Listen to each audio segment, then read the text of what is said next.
Make sure you subscribe to JerCrispy. What's up, y'all? It's your host with the most, the most, JerCrispy. Welcome back to another video. Today, what I got you is something that I, off cameras, man, a dude that I looked up. I was like, damn, this is something I could really watch on the channel, man. I just preview over it. It was like he was playing about some shit. I don't know. I don't even remember what theory I was watching. I think I watched that very first one. I don't even remember that. It's like it was about like last week on some shit. But I saw this Tart one. I was like, damn, let me watch this one for y'all. Y'all need to go ahead and run up everything double digits. I need everything to be double digits. Go get the views up for all the old videos. The toddler, the blank boy with SpongeBob, Salmon Cat, yeah, all them videos, even the Duke Dennis ones. Y'all wrong for not putting on them double dick. Y'all do that for me. I need y'all to sub up too. Man, that's some good ass water. Make sure y'all follow our social media. And inspired my nigga Nah. And the title said the Tart Crazy Good Theory. Make sure like, comment, subscribe, follow our social media. It's gonna pop up on the screen. I know I said it again, but it is what it is. It is what it is. Let me move my camera. I had to move my camera because Tuesday I was crazy. So it was the last video I watched it. Let's get it. Let's get it. Crazy good Pop-Tart commercials.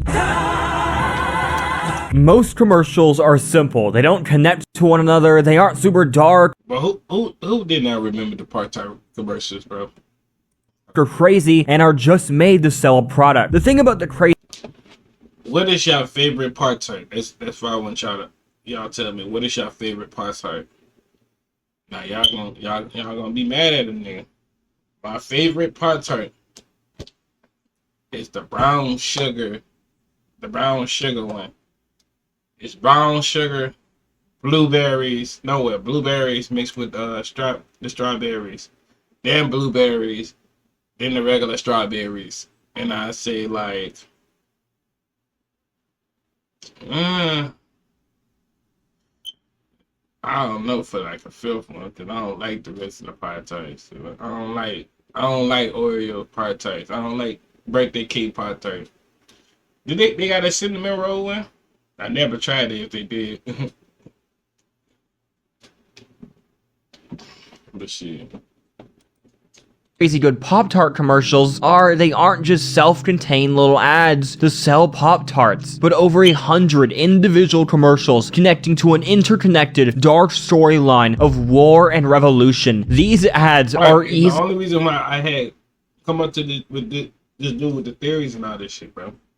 I was like, okay, hold up. We know we went back and watched. Y'all go back watching Cocoa Puff theories. The Cocoa Puff theory. Alex Blank take a long time. He do deep research and all this. Now with this dude, he do the same thing, but he get it out there that quick. Alex Blank, you gotta wait like a couple months. No diss, just saying. Shit, that's why the craziest, most in-depth piece of anything I have covered on this channel, with concrete, undeniable proof of a hidden storyline in plain sight. Trust me, if you liked my Bubble Guppies theory, then this one is even crazier. Yeah, this is the Pop-Tarts Crazy Good Theory. Hello. Pop-Tart theory. Crazier. This is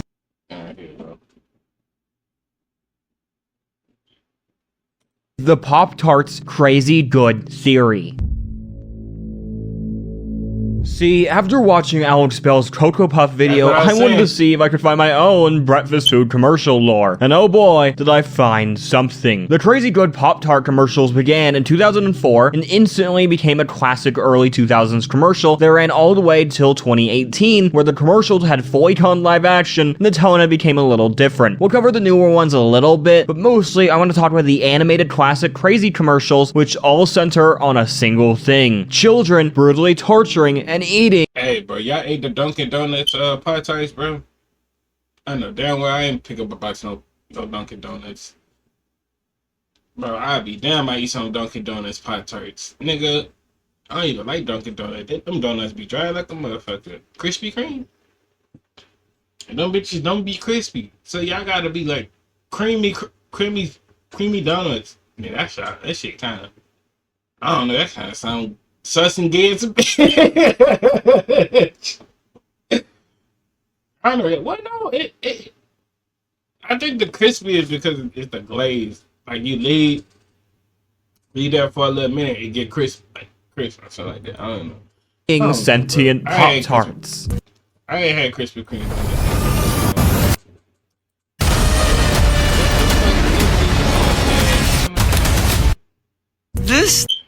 I ain't had Krispy Kreme donuts like freaking like over a year, like over a whole year, like last year. I watched this. This is the strawberry one. No, that's not. That's raspberry. I don't like raspberry. And this gotta be birthday cake right here. This gotta be birthday right here. Or no, this the regular one. This thing working? I'll see. Oh, it's working. Yummy, yummy, yummy, yummy, yummy. The lengths these ads will go to show the most sadistic ways of a Pop-Tart being eaten is beyond anything I could imagine. But the more I'm gonna pause a couple times. Oh, there go Blueberry. She about to eat that soggy ass. She nasty as hell. And then she was looking like that. to show the most sadistic ways of a Pop-Tart. She about to eat that soggy ass fucking Pop-Tart. You ever ate a soggy ass Pop-Tart? I know I'm just talking my ass up. And it's probably, what time is it? Probably like 3 something. Going on to 4. Just trying to get y'all videos for today, man. Just trying to make sure y'all get some videos for today and the rest of this week. My birthday coming up. I'm going to have to tell y'all that I'm not posting on my birthday. Besides the vlog channel. That if I don't forget. What else? Y'all make sure y'all tell me happy birthday in the comments on my birthday. I need everybody to come tell me happy birthday. Y'all could go on my Instagram and tell me happy birthday. All my fans out there, y'all tell me happy birthday, man. You can go on my Twitter, Discord. I'm gonna make the Discord. I'm gonna make this Discord group chat with y'all, bro. Might not make the Discord. I might just make a group chat for y'all niggas, for all the fans, so y'all can just chat it up. What else? Y'all can tell me on. I don't think y'all got my Snapchat, but I don't know. To be honest with you, y'all go to all the social media. I might go live. I don't know. Are being eaten is beyond anything I could imagine. But the more interesting thing is the world these ads exist in. It's one with a complex political system. One with celebrities, except they're not actually celebrities, but are fake ploys to lure the Pop-Tarts into a sense of safety. This world is entirely built and run off the massacre of these living breakfast pastries, and it's so weird. Except, it's not always like that. Sometimes, there are any sentient Pop-Tarts, and these few but very interesting ads reveal so much about the lore. See, in these commercials, there's always something weird going on, just there aren't any sentient Pop-Tarts. It's not about hunting Pop-Tarts, it's about a Pop-Tart genie, or it's a guy finding a kangaroo who stole his very much not alive mini Pop-Tart. This made me question, where do the Pop-Tarts come from? Like, it's not like they're grown in a lab and mass-produced to horrible slaughter, punished with the curse of life by a soulless corporation, right? No, seriously, they're not. Well, kinda. Let me explain. See, throughout this entire series, there are many strange references to a possible origin for the Pop-Tarts. But in these commercials, there's always sentient Pop-Tarts in it, which means they already exist. But because there are a few outliers where they don't, it made me look for a solution in them. And I think... Hold up. There was a chocolate strawberry Pop-Tart. Nigga, man, stop lying, bro. These commercials lame. They had a watermelon.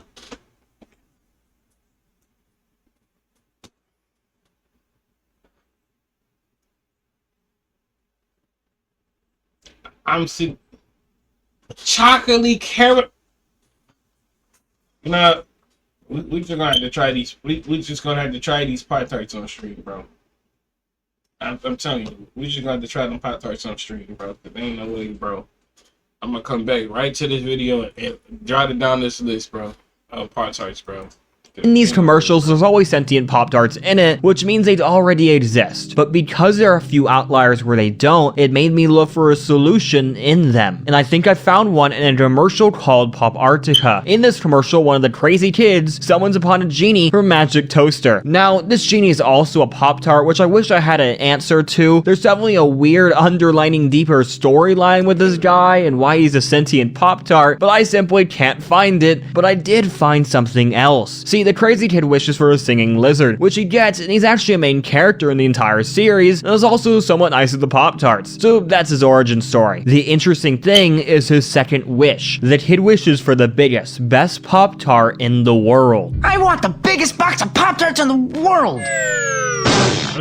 This would mean, logically, that box and the Pop-Tarts inside it are the biggest Pop-Tarts in existence, meaning this would be the first big, well, we can presume genie magic sentient Pop-Tarts ever. I would also like to assume that these Pop-Tarts are so good, they literally are driving people crazy. It's in the name. I presume they're so addictive and make talking animals, and these kids go to such lengths because they're literally magic. We know they're actually... I wonder why they stopped making Pop-Tart commercials.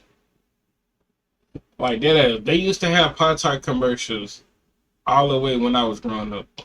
Mind you, I'm a 2005 baby, man, nigga. 19 years old, not an old head yet. You know, good for y'all. Call me uncle, man. Whatever. Y'all young niggas just don't know what the fuck y'all got going on with y'all lives. But what happened to all the Pop-Tart commercials and all that? Like, bro, back then, like, the Pop-Tart commercial was just a hit every time. They used to have a new one, and then I think you had to go on the website or some shit like that, and you could watch more of it, bro. Me and my twin brother used to watch them Pop-Tart commercials. If it's not that, bro, we're watching Cartoon Network. If it's not that, we're watching Nickelodeon. If it's not that, we're watching Disney. If it's not that, we're watching Disney XD. And if it's not that, we're watching YouTube. That's what we used to do, right? Addictive, not just because the efforts people go to get them, but how when people even look at them, their eyes go mad with hunger. This single commercial gives a direct origin to the Pop-Tarts and is a building block of this entire theory, but that only scratches the surface of how weird these commercials get. See, when watching them, I had a running question. Who is funding these kids? If you watch any of the commercials, they are doing insane, elaborate schemes that sometimes take months to pull off, from faking political campaigns to an entire Survivor parody, except the contestants are kidnapped Pop-Tarts. These kids have infinite money and resources. I didn't excuse them not having parents on screen because it's how the world works. The meta reason of kids connecting with kids eat Pop-Tarts in commercials, kid eats Pop-Tarts in reality just works. But I can't get over what they're actually doing. So I did some digging, and oh boy, did I find so much. Let me explain. See, there's a certain series of ads that are all basically a weird parody of Survivor on a random island. Ain't that a cereal brand too, bro? Ain't this a cereal brand too? With them cornflakes? The strawberry cornflakes or See, something? there's a certain series of ads. I swear. That are all basically a weird parody of Survivor on a random island, except the contestants are kidnapped Pop-Tarts, and there's an added threat of many children who want to eat them alive. Lovely. The more interesting thing, though, is who is running this little reality show. There is a narrator announcing competition, and the interesting thing is, the Pop-Tarts can hear him. One desert island. Oh, what an island! Oh, we're trapped! We'll never make it! We're never gonna make it! No! Oh. Hello! Make that 4 Pop-Tarts. Who has what it takes to stay alive? Not him. This means that the narrator speaking is speaking inside the actual Pop-Tarts world, and that's interesting because what he says after this. You can see what happens next only at PopTarts.com. This now acknowledges that Kellogg and Pop-Tarts as a company exists in this world, which is even more apparent with the boxes of Pop-Tarts being literally everywhere and Kellogg being stamped right on them. So I think Kellogg may be the ones behind this. Let me explain. explain. Okay, this is my theory. I think Kellogg is a company in this world that produces Pop-Tarts. We know these Pop-Tarts in return Kellogg would have to exist for way longer than their real-world counterparts due to the genie looking like one, and more importantly, the nation that is a stand-in for the US being called Pop-Artica. This also means that Kellogg is running the government in this world, which explains how they can stage a fake election just to torture some Pop-Tarts. The fictional Kellogg company, of course, not the real one. I'm making zero claims that the real-world corporation of Kellogg is torturing living beings, just to make clear, because I don't have a Morgan Morton sponsor to cover my ass. This would also mean that Kellogg, because they're obviously even more powerful in this world, they're definitely super rich, would also to mean they could fund these weird little saw traps. But that made me question, why? Why is Kellogg funding these kids? And what do they have to do with these sentient Pop-Tarts? Well, I think I have an answer. Think about it. These sentient Pop-Tarts are basically how this entire world operates, with everything in it centered around them. This is probably because they're unnaturally addictive when eaten, to the point it doesn't even matter if they're alive or not. There are multiple commercials when a big Pop-Tart is done toasting, they cut them into little mini Pop-Tarts, put them in a box, and then eat one or two. This would mean that Kellogg is most likely repackaging. I ain't lying to you, saying. I don't know why parents get mad at the kids just eating one Pop-Tart and just eat the other Pop-Tart like later on. They talk about you gotta eat the Pop-Tart then now. I'm like, nigga, what?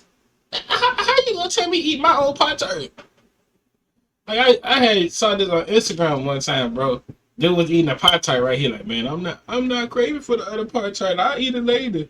The nigga grandpa was in that bitch fucking telling you, nigga, you don't eat this shit, both of these shits now, nigga, don't even think about eating tonight. I'm like, over a Pop-Tart, it's kind of crazy. Boy, nigga, the world is crazy and corrupted, bro. I am not gonna hold you. This world is crazy. I ain't even gonna hold you to some crazy ass shit, bro. I was looking at this letter.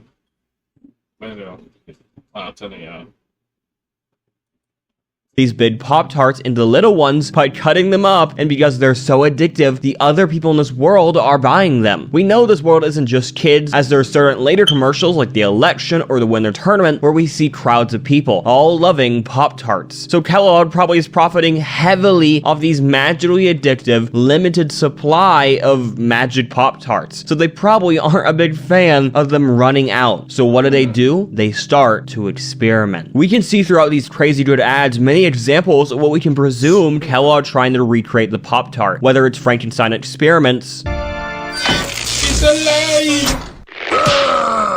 It's alive! It's alive! Or a single ad that broke me in many different ways, but also showed even further their tests to try and replicate the magic Pop-Tart. Chiku Chiku! He so has your peanut butter. Well, he's got your jelly. Time for a feeding. Now that's fucked up. That's fucked up. I ain't even gonna hold you, nigga. Hey, hold little bro right there, bro. Little bro, you can see him in his face. Little bro look like, bro, why me? Out of all the people, why me? No! Told you I was like, that's fucked up what it's saying. I forgot they did have a peanut butter and jelly,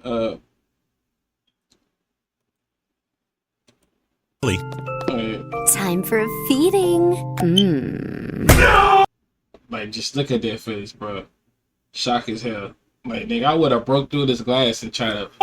Told you it was horrifying. Yeah, so at first this commercial may actually hurt my theory. We see what we can presume evidence of living sentient jars of peanut butter and jelly being the parents to a baby Pop-Tart. But if you think about it, I don't think it's actually that simple. In the clip, we see a nurse who is of course the evil black-haired girl eat the baby. That would mean they have no care for if a Pop-Tart is a baby or not. So how will we can presume adult Pop-Tarts grow up in a world so uncaring unless they started out magically adult? My theory is these jars of sandwich ingredients are somehow magically brought to life, similar to the one of many Frankenstein-style experiments that Kellogg has done, and Kellogg is testing that they can naturally produce a magically addictive and sadly sentient Pop-Tart, and then the crazy kid eats it to see if it worked. It makes way more sense that this is a testing experiment by Kellogg with what looks like human children next to the baby in the hospital, which with how unkind this world is, I doubt they would like that. that. The thing is, all of this worked. In a later commercial, we see a baby Pop-Tart which looks identical. I'm sleepy as hell. What time is it, bro?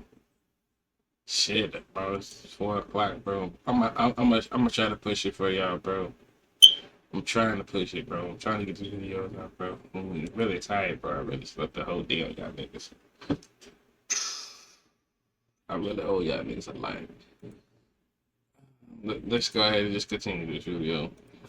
To the previous one, they get eaten by the same black-haired girl, this time as a babysitter. They feed it peanut butter and jelly even. If you look at this from a semi-meta perspective, this would be around the time they were launching the peanut butter Pop-Tart. So it's almost like these ads are literally showing in-world Kellogg experimenting to create the unholy sentient abomination. This all made me question one thing though. Who is behind this? Sure, it could just be an unnamed, unseen Kellogg higher-up, but what if it was a character in the commercials that was actually behind all of it, or at least at the top? Probably not one of the kids, though the black-haired girl definitely is a runner-up, but she just seems more sadistic and too harsh to wait out for the long, tedious process of all of this. No, they're just one of the butchers. There's someone more cunning, more patient, and intelligent even behind this. Someone who even the kids respect. Who? The Green Lizard. Okay, so at first you may seem a little confused. You're saying, Noah, I thought you said the Green Lizard was a friend and an ally with the Pop-Tarts. Well, let's just say I simplified the truth. The Green Lizard was out the whole time.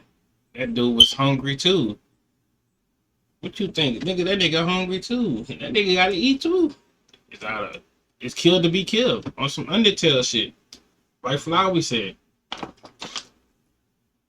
It's killed or be killed.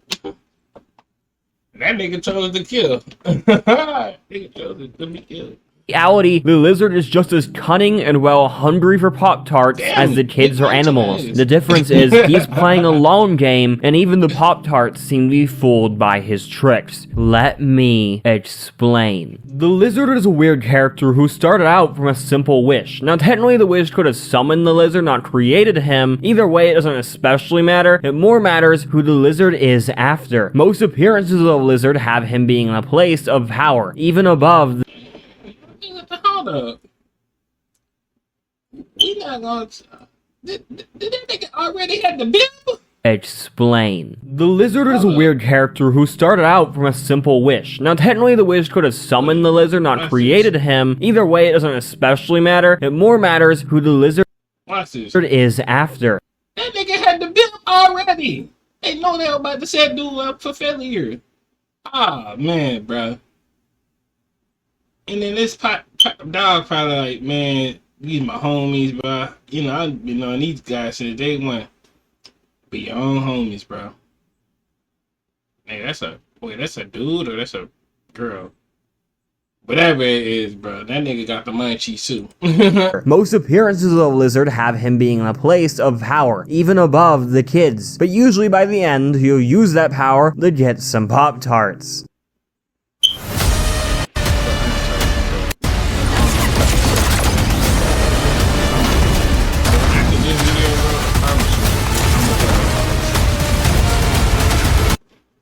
Nominees for Best New Artist are Blue Raz, Chocolate Straws, and Cinnarol. And the winner is... They had a cinnamon roll? Oh yeah, it's over, bro. We gotta try these Pop-Tarts, bro. Gotta try these Pop-Tarts, bro. Cause like, nigga, how did I never try all these Pop-Tarts? Or my mama was just buying the most simplest ones. Blueberries, strawberries. Well, my grandma put me on the wild berry.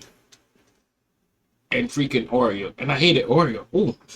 Y'all gonna hate me. But I hate Oreo. That shit disgusting as fuck. Nasty. Along with the cupcake. Nasty. That shit was so nasty. They got the... Whoever did they did that big one with the little sprinkles and all that. Yeah. Now I feel like I could draw this low key on some stuff, man. Hold up, man. Especially my twin. I bet my twin could have drawn this. If it went like this, man. Let me take a cartoon off of that, bro. Yeah, I'm not thinking about that too. Damn, the nigga hungry. Nigga got the munchies. Now the nigga ate blueberry. And the cinnamon roll? Who is this? I hope he explained him. Who is that guy? Damn. There is a running theme of the Pop-Tarts being friends with the lizard even when they know about the kids. Some commercials have the Pop-Tarts unaware of the kids' tricks, but others have them in fear. But even in those, the lizard is on their side until he quietly takes them out. They're gonna eat me! Hide me! Hide me! Hide me! They'll never look here. Where'd that strawberry go? And one Nickelodeon commercial, well, not commercial, what commercial did I ever see this dude? Because I ain't never heard no, hide me, hide me. Oh no, sir, this must was one of the Thanks. Too easy. So this made me Y'all wanna, we're gonna do this in one string. We're gonna go back and watch Pop-Tarts commercials, bro. And I don't know. question. Why? Why is the lizard above the kids even though there are way more of them and he's just another animal which in this world are talking Pop-Tart living beings? Plus, why is he always involved with anything related to something political or anything highbrow society? He literally was the mediator for the election of the United States stand-in and also is in charge for a renowned Pop-Tart music group and is apparently a celebrity himself with fans in the millions according to him. He even towards the end of the commercials is just a straight up stand-in for Kellogg. You got served, Hot Fudge Sundae. The lizard has to be directly tied and higher up at Kellogg. While the kids I can believe that are simply Pop-Tart hungry kids who Kellogg is using, this guy has to be the one behind this. He is benefiting heavily from it. He gets infinite fame and fortune, and most importantly, as many Pop-Tarts as he wants, which according to his words, is all a lizard can want. He said do it for the money. And I told him, okay. That and I get all the Pop-Tarts I want. Lizards dig the Pop-Tarts, baby. These commercials aren't silly little advertisements so for you had all this money and you talking about, now I just want some Pop-Tarts. Them Pop-Tarts must be cracked. They gotta be cracked to the people. It must be, I don't know, bro. They just must be sugary things, bro.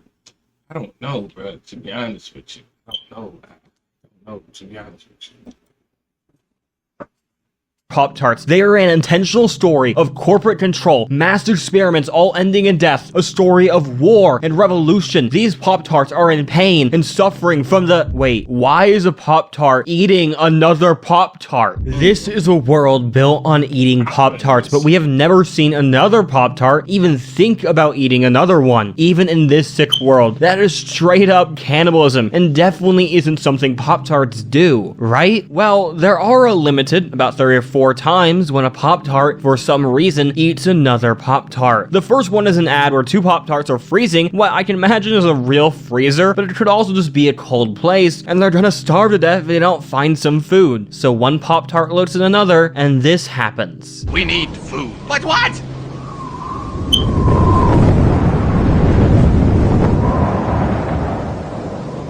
The only thing I can say to excuse this is he is starving. It's what he had to do to survive. Man, I don't mean nothing, bro. I'm not about to eat somebody's body just to survive. Nigga, we gonna die, we gonna die. Shit, nigga ain't gonna eat me, I promise you that. We just gonna get in a good big ass fight. Cause I promise you, nigga, you're not eating me and I'm not about to eat you. Nigga, that's weird as a bitch. Cruel as it is, but if you look at his eyes, they have the same crazy expression that kids and animals get before eating. Is it possible that the Pop-Tarts themselves could experience the crazy good effects just like the kids? We see in another commercial a Pop-Tart walk into a room with a bunch of other Pop-Tarts, and there's this weird gimmick going on where they can see what is in their stomach. I read it off as this world is magic and there's just literally talking Pop-Tarts on screen, but the more interesting thing is how they react to what's inside him. Hey, guys. Oh! Oh, why? Oh! Why? What's the matter? Printed fun Pop-Tarts with jokes. They are horrified by this, so you could presume even if they are affected by the addictive properties themselves, they still see it as a severe taboo. But you know, these 2 clips are old. Maybe they're just outliers. Except in a newer ad, we see the Pop-Tarts do the unthinkable. It's found in the election run where there's a news crew digging around the truth of these candidates and finding scandals, and well, one is very interesting. A Pop-Tart toasting themselves. And this is what they have to say about it. What are you still doing here? You still have not downloaded Pi Adblock? You know I'm just gonna keep showing up on your screen until you download it, right? Obviously, it's 2025. No one is watching ads anymore. Breaking news. 2 presidential candidates caught toasting themselves. Chocolate Chip was quoted as saying everyone loves the smell of fresh baked goods. It is simply confirmed by all 3 commercials that these Pop-Tarts experience an addictive smell or taste of themselves, and while taboo, it is a deep-rooted habit many of them experience. But this trail of commercials led me to another one that revealed even more about this story. In the commercial, a Pop-Tart is auditioning for a Pop-Tart commercial or a horror movie where they're running from someone trying to eat them. The interesting thing is the Pop-Tarts filming them and what they say under their breath. Let's see what you've got. Please don't eat me. Please, I'm begging you. Don't eat me. I'm killing you. Beer! I need beer! No, don't eat me. No. Thank you. Very hot cinnamon roll. You'll get.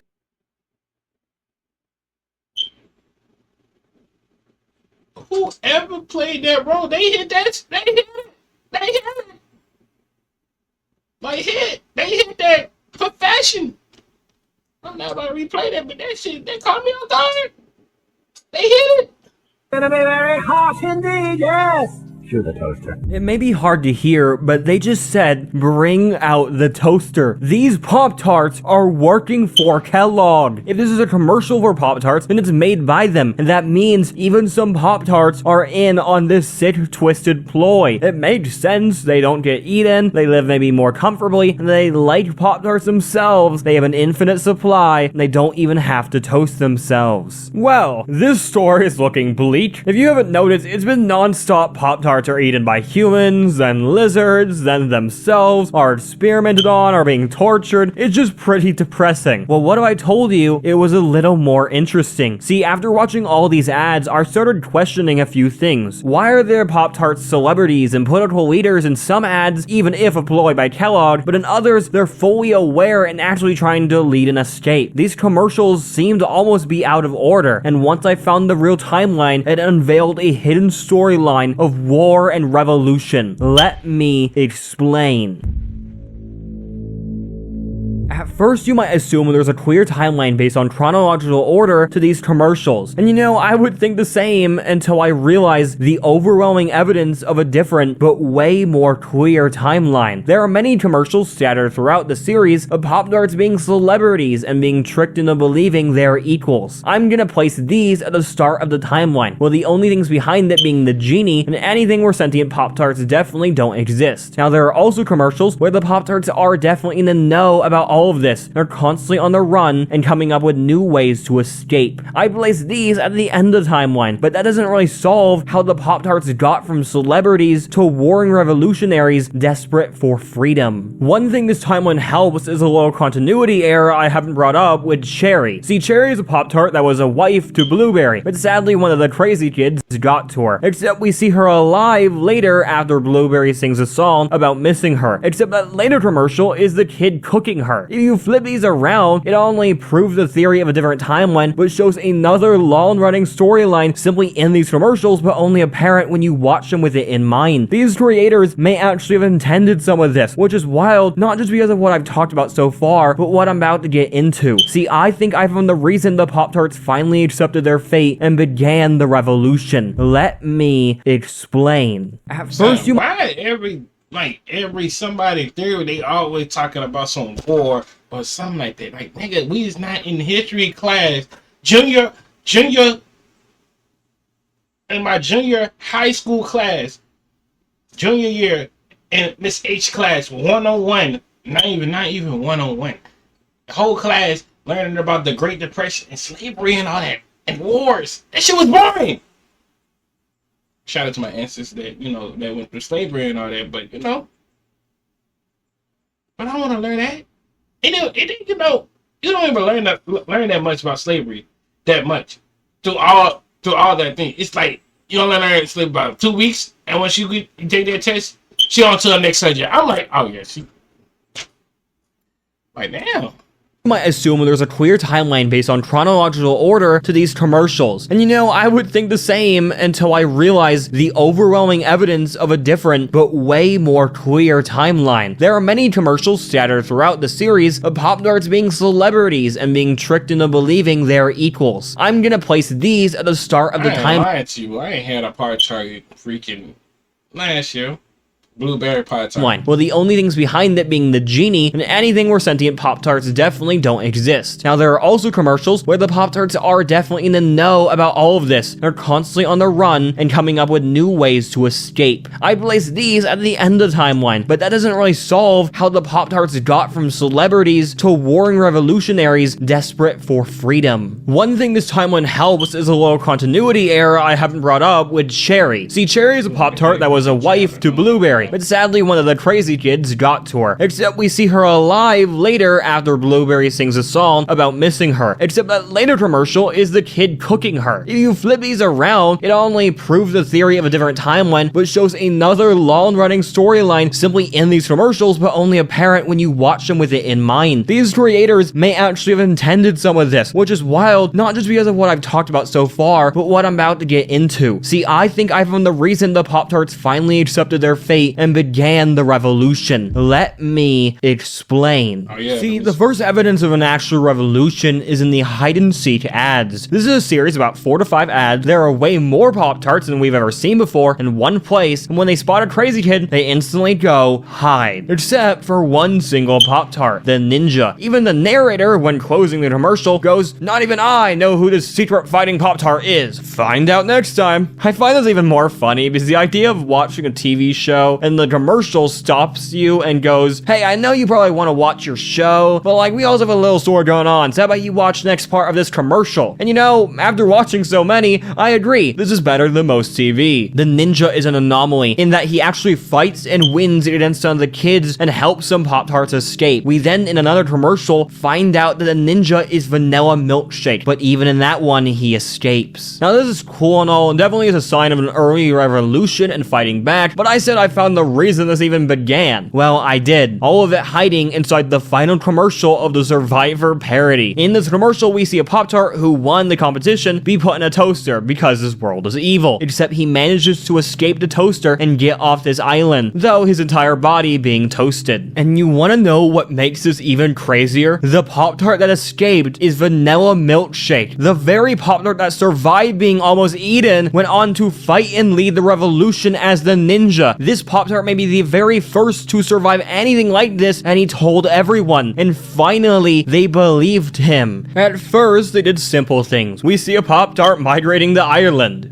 I'm off to a new land. But the kids are there, so that didn't work. Then we see a hint at Pop-Tarts developing a rocket, and while it didn't work at first, we later see 2 new Pop-Tarts actually manage to get light years into space onto an entirely different planet, and they still get eaten. Rancho? The Pop-Tarts try and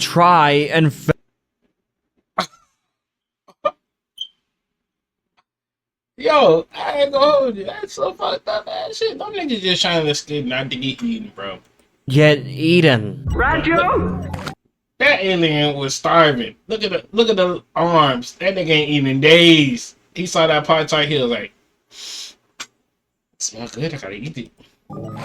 The Pop-Tarts try and fail to escape their sad reality. This world gave them life, it's just an endless cycle of Pop-Tarts dying, basically, as we speak, and Pop-Tarts would never win. Like how Sunny would never get it off the addiction of Cocoa Puffs, and the Fruit Loop Birds would never get his addiction off the Fruit Loops, and and Lucky Charms would never taste the Lucky Charms and tricks and such, and wait, why the fuck Pops do Pops got a commercials? Like the cereal Pops. That same world took it over and over, and the sad thing is, eventually, they accept it. If you look at modern commercials, whether it's the Super Bowl or random Instagram ads, the Pop-Tarts are not just letting themselves get eaten, they're begging for it. Kellogg has convinced them that their destiny is to die, and in their eyes, it's a perfect life because it's the only life they know. I don't know. This is going on. Just do it. If y'all like it, bro, we gonna keep watching this, bro. Oh, we gotta watch this too. You got a Kids George one?